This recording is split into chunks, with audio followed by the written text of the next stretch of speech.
برداشت کے کانوں سے سنو، رحم کی آنکھوں سے دیکھو، محبت کی زبان سے بات کرو۔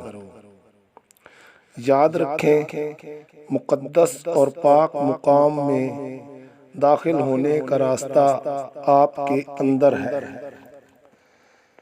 جو عشق صرف رنگ و روپ کی خاطر ہوتا ہے، وہ دراصل عشق نہیں بلکہ فشق ہے۔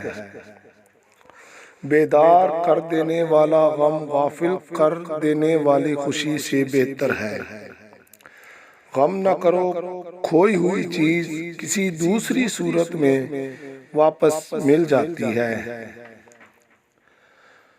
ساری کائنات کی حرکت کا سبب عشق ہے۔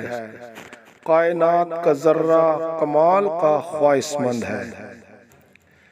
اگر میرا علم مجھے انسان سے محبت کرنا نہیں سکھاتا تو ایک جاہل مجھ سے 1000 درجے بہتر ہے۔